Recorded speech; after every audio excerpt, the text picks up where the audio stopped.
gentlemen, you're watching Geekcaster. I am Seven, we have Andrew, and we have Dayveonne. Yes, so if you watched our last show, you realize we ended up talking about directing and what makes a great director? That's what we're asking. How much do you need to know to really be a director, and versus knowing everything in the world?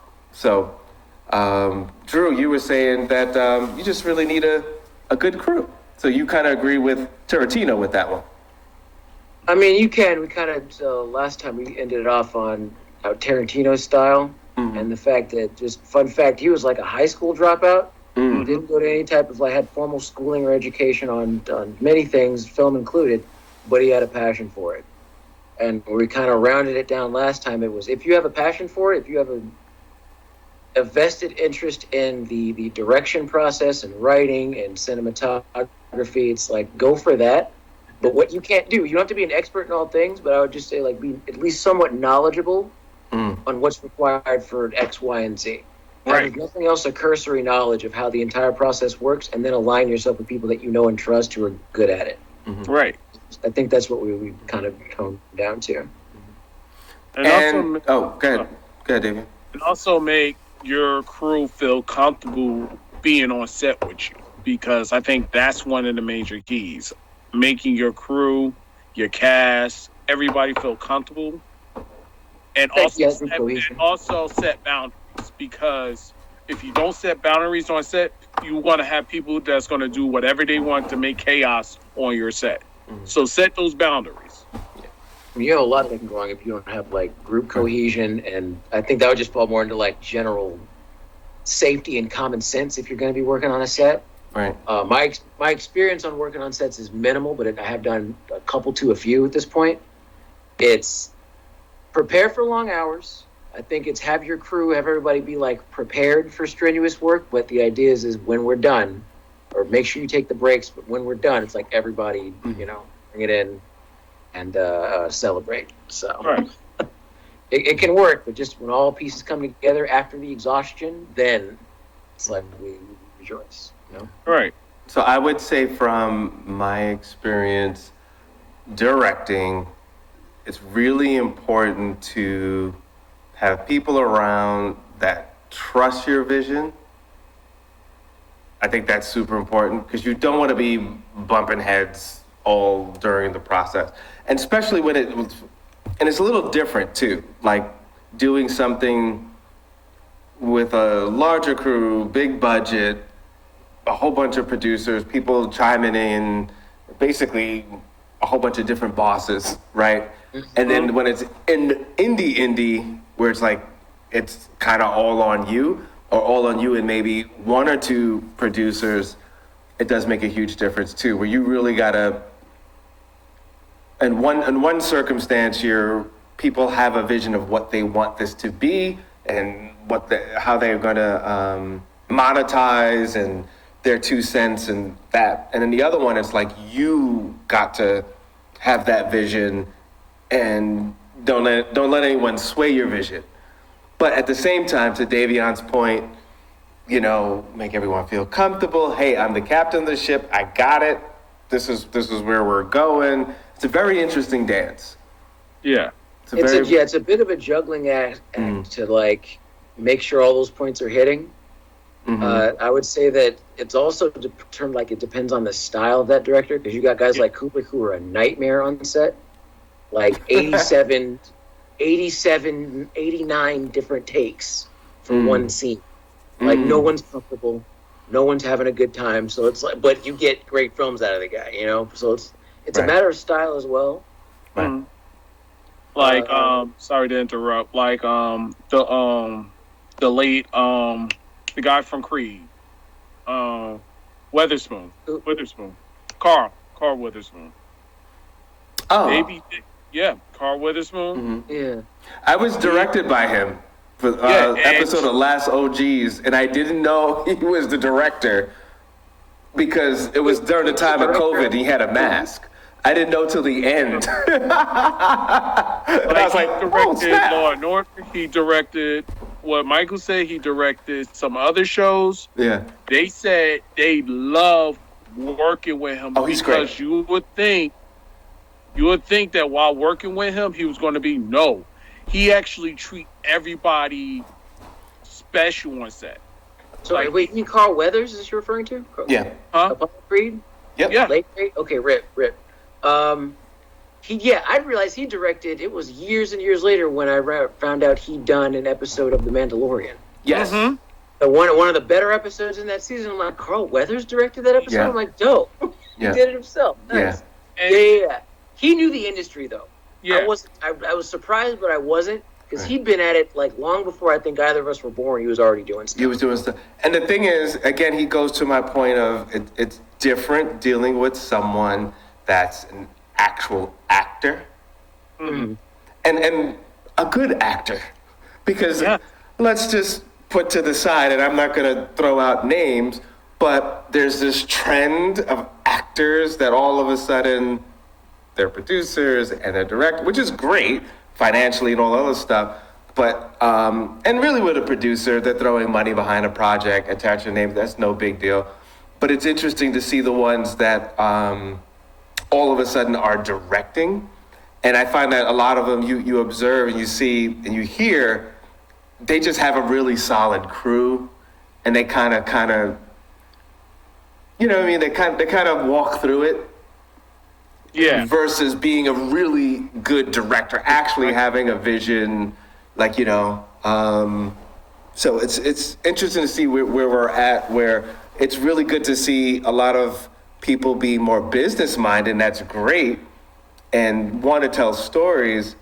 But, you know, you'd like people that actually can That's a part do of the that give job. and take too. I'll add Yeah. just real Right. quick. Yeah. The idea that in Hollywood, if you're gonna go Mr. Hollywood, if you're gonna go full Hollywood with it, Mhm. there's less freedom, but potentially more access to resources. Yeah. And on the flip side of that, if you're an independent, you have more freedom, but funding is always going to be sparse. And any heat that you get, if it sucks, if the product is Right. dog water, you get all the burn for that. You can't Right. blame it on the studio. Right. You can't blame it on the crew. It's you and whoever you decide to make this film with. So Or- that's a factor too, I Yeah. would say. Yeah. For example, Kevin Smith. I heard that he does. Everybody be thinking he be doing long takes. No, he's pretty much a one and done guy. He Okay. actually That's a like, style. Yeah. It's a style, and it shows. Not always for the better, but yeah, it shows. I and, just did this one take and then ran with it. I'm like, okay. and he edits right there, like whatever footage you got, right there. He edited right there while y'all still, while he's still directing. But he's a little different conversation in a way because he's not an actor turned director. He's a director that sometimes Oh, throws actually. himself both. in it to act. He's both, Yeah, actually. but he's not really I mean, you know. No, he's done both. He's full He's- on act. No, he's an actor. Drew, stop it. He's an actor. He's an actor, dude. It's He's a one of his- director. Drew. No, he's an actor. No, real talk, man. Look up Clerks. I'm pretty sure his first acting role, and Right. it's his first directing No, role. mind you. Okay, I'll say it this way, and I'll say it the same way that Spike Lee says it. There are times, like, he was like, I couldn't even find someone to do it, and I threw myself in it, but listen, I'm a director. Like, there are people that act, there's people that sing. You're in front of a mic, they record you, you put it out, but you're really a dancer. That they put I'd you in say the booth. that Kevin Smith was a good actor. I'll clarify that. He's not Right, a good actor, right. but he does act in his own stuff. He does act in his If own you look stuff, Up his right, IMDb, right. Look him up on IMDb. You'll see Right, actor, right. director. And again, I'm borrowing this from Spike Lee, which I admire, and I like the way he put it down. He's like, listen, I'm a director. I have acted, but I'm not an actor.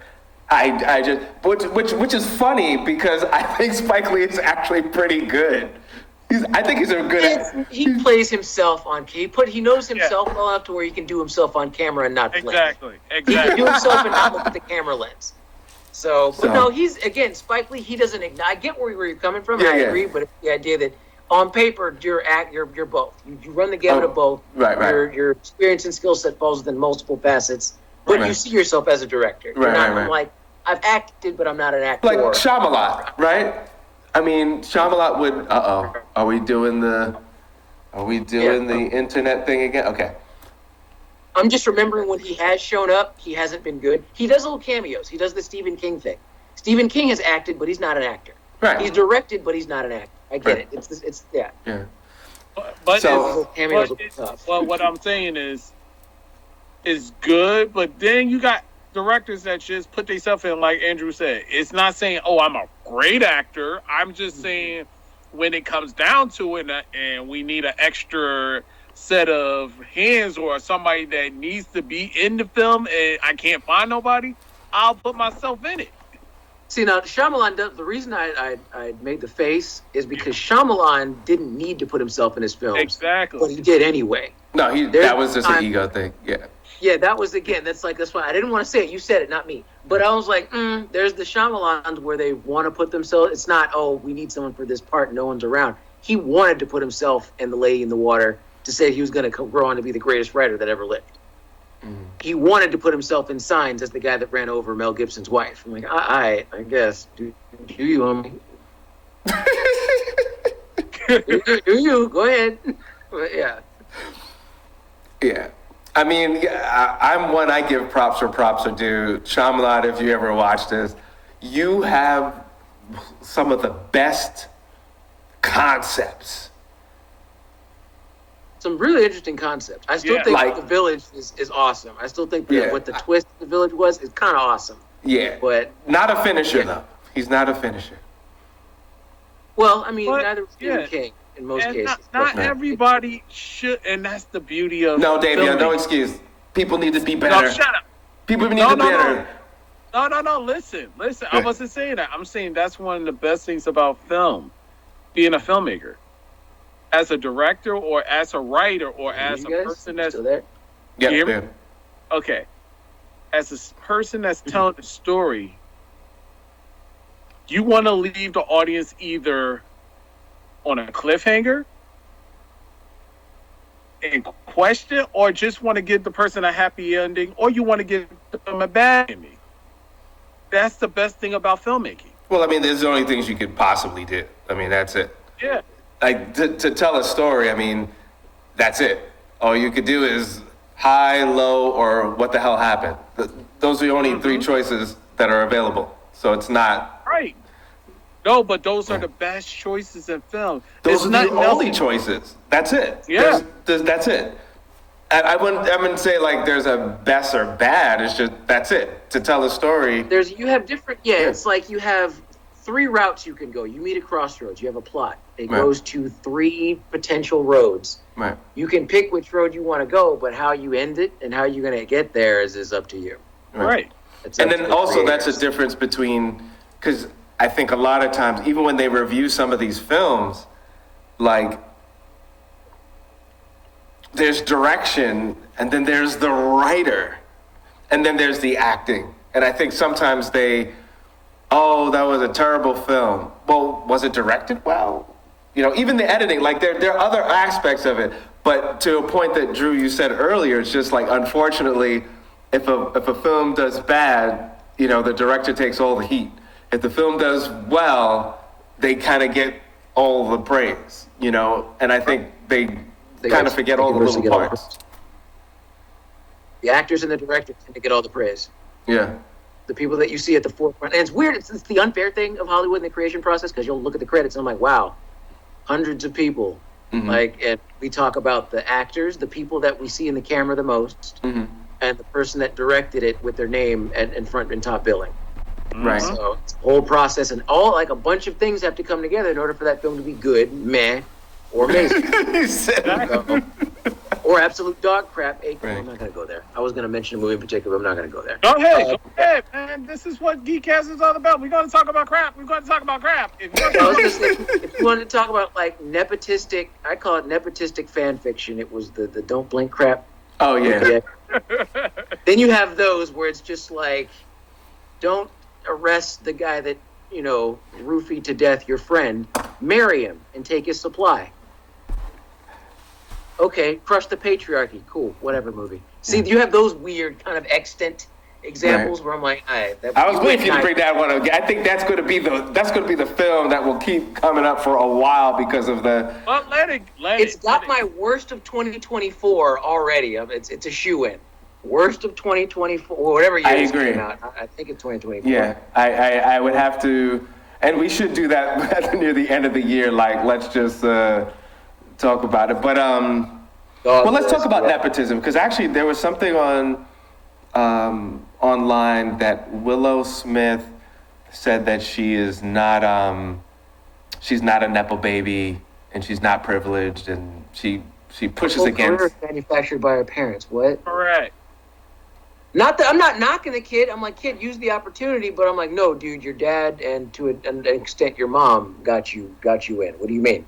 Yeah, when you started doing the music industry, your mom helped you more because of the fact that that's what she felt like she should have been a long time ago. Mm. They hired whole teams of people to make her and her brother like the next big pop thing. So I don't know. Yeah. No, so do you feel that like for her to make such a statement, just she's not aware? She's not being self-aware. It's a matter of not being self-aware. I'm just going to try. I don't know the kid personally. I'm not knocking her, but I just think that to make a statement like that, knowing who her parents are and what family, she's basically like Hollywood royalty at this point. Mm-hmm. The Smiths, they're like a household name in Hollywood. For whatever, take from that. Whatever. I don't got like a beef with that or anything, but it's the idea that, kid, you're one of the most well-known like Hollywood families on the planet. Right. You can't make that claim of I'm a self-made anything. I'm not being a kid. Andrew's right. You're not a self-made anything. Your parents are helping you get there. What you do with it, obviously, when she turns 18, I don't know how old she is. When she's like of age to where she's she of can start age. making her own. She is? Okay. Yeah. She can, as of now, make her own decisions and make her own career for herself. But just be aware, this wasn't you were a nobody. And then you went and through hard work and gumption and tap dancing, did your whole thing. Like, no, dude, your parents did this. They set you up. Exactly. They set you up for it. You make the best of it. Like, we're the examples of tap dancing and working hard and not having the support of our families. I tap dance for no one. But, yeah, it's the idea that you got the outsiders, the non-Hollywood royalty folk. Right.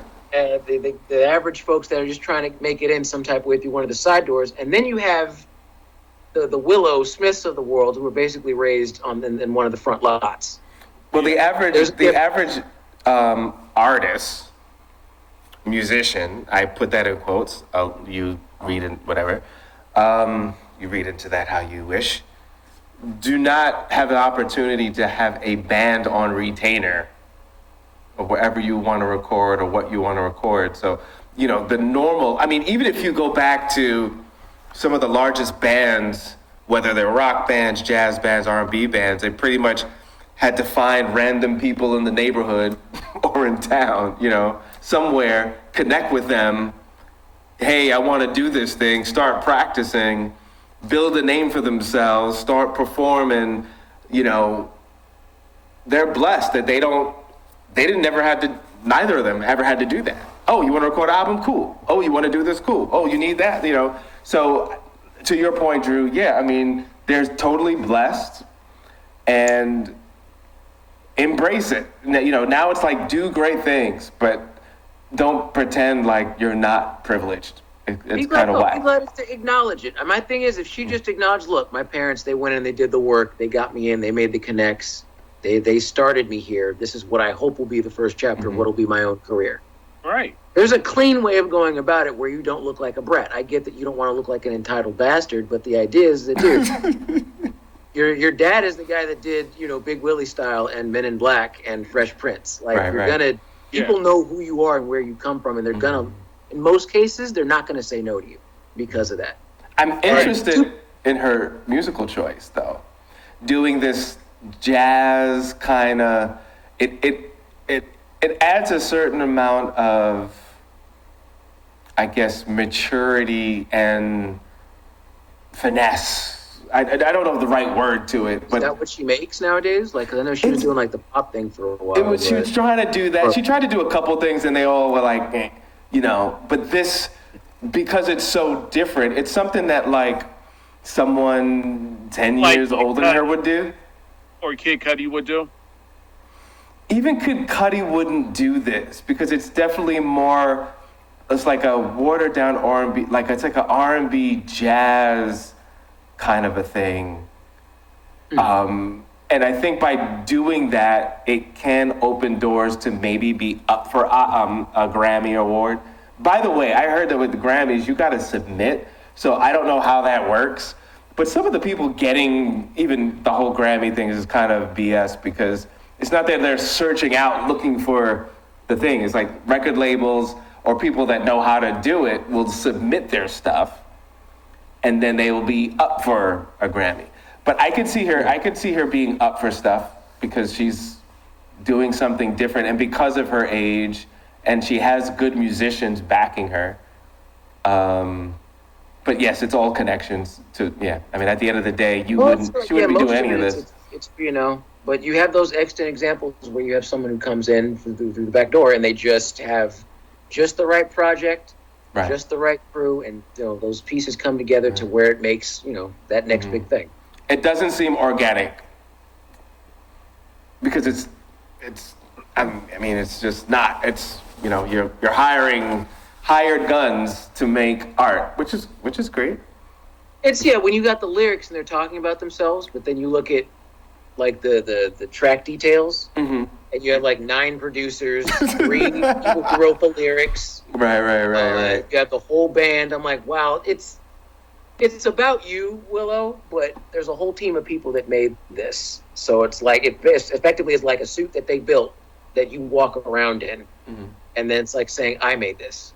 Like you're wearing it. So, it's a product of you, but and not even just focus on her because I think we got like 9 minutes left.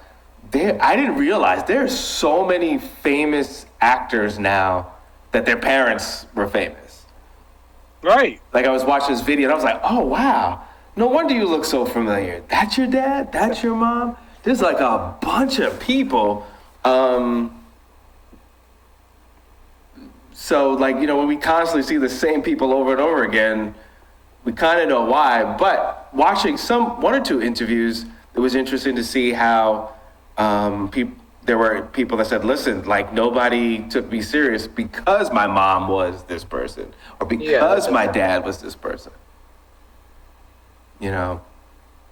So that's the other side of it, too. He went under the name Joe Hill, I think was his pseudonym. And he did that because he said, dude, I can't walk in as a king because then they'll ask me, is your dad Stephen King? And then they'll be like, yeah, and they won't take me seriously at all. So I'm like, I get it. Gotcha. You have those that does happen. Right. So but even in those circumstances, they still get the manager, they still get the agent, right? Because of the connection. So at the end of the day, as long as they get to audition and be able to present and do their stuff, the nepotism did its job. Right. You know what I mean? Yeah, it served its function, opened that initial door. And again, I'm not knocking it. Yeah. I'm not sitting here like being salty about it. It's use your method, whatever tactic, whatever technique, whatever keys you got to open those doors, use them. Yeah. Right. Just be real about it. Just be good. Be real. Yeah. Be real. Be self-aware, and then use them to make good stuff. Yeah. Because you know what? I've said this a while ago that the Little Smiths, they actually have the opportunity to be 2 of the greatest artists in our lifetime. And I would say that for any of the offspring of the Jacksons, I would say that any of the offsprings of the Wayans, I think, of course you could look at, Stephen King. You could go through the list of tons of people. Look at Ron Howard's daughter. Like, she didn't use her name. It's actually Shyamalan saw her in a stage play, and he was like, yo, I want you in this film. And she could have used all the connections in the world. Like, no, she wanted to really, I respect her so much because she wanted to do it for real. Like, she didn't want just to be handed whatever. And even her as a director, like, again, same path. Like, yeah, Ron Howard's my dad, but I'm gonna do it like for real. And I wanna be dope. And I think that's the difference. So when you see someone like the Smiths kids, you have the world. So all you have to do is be amazing. And if you are not amazing, then this is because you were whack. Then everything was given to you because you have no reason not to That be is the greatest thing. It's an unfair gauntlet to put on someone who's just trying to make their way. But it's really true, not though. fair. That is time. That's the gauntlet. That's the thing. That's the thing. Like you're either amazing or stay out of it because this is not for you. Like, you know what I mean? Right. That kind That's of. rough. Yeah. Yeah. Yeah. And Godspeed, if like you come from parents who were dope, if your parents like what's his name? Denzel Washington's son? Oh yeah. He's not a bad actor at all. No, he's not. Like every time he's in something, I don't say it. I always hear people say it. It's like, yeah, but he's not like his dad. I'm like, dude, don't do that. put that type of pressure on him like that. Right, as an right, right. actor, Yeah. based on what his dad does. Come on, man. Like, But he it's is not good fair. though. Like He's you know, good. you Yeah. know the thing is, the thing about him, it's one of those situations where nobody hates. Well, I don't know anybody. I mean, maybe some people do, but there's no reason to hate on him because he's good. Yeah. Versus, oh, that's your. Well, that's why you're in this. Oh, that's why because. You know, that's the If difference. that actor were terrible, that'd be one thing, but he's not bad. I'm like, dude, that's really, you're setting him up to like have people say like dingy things about him based on the fact that he's a good actor. Right. That's really just not, it's not fair. Right. Don't do that. Yeah, you can't do that. I mean, you could do it. And you know what? I think it's fair. I mean, we live in a world where it's like people don't get a shot. So when people get the golden ticket, it's like, well, why did they get the golden ticket? And that's a human thing to do. But when they get the golden ticket and they're dope, you got to give them their props. You got to give it to them. That's fair. a person thing. It's like, where'd they get their golden ticket? What's the likelihood if I went back every week? Would there be another golden ticket? It's not. Don't be salty at the person who got it. Figure out what they did, what the pattern was, and then move accordingly for how you want to get it. On that note, ladies and gentlemen. What happened? Don't be. Oh, why did he have to get the golden ticket? I'm like, where'd you get yours? Well, Down the street. Well, I'm like, all right, Drew, bet, thanks. Drew, the reason why I said it like that, like, look at what was it? Kim Kardashian got her daughter to be the lead in The Lion King, and she's all off pitch. She was terrible, and like someone wrote, like, you know, of course the comments are like deadly. The internet always wins, and they're like, she auditioned. She didn't have to audition. She was terrible. Like, look at all those kids crying because they didn't get the opportunity she got, and she sucked. It's rough, man. And she was terrible. So my thing is like this.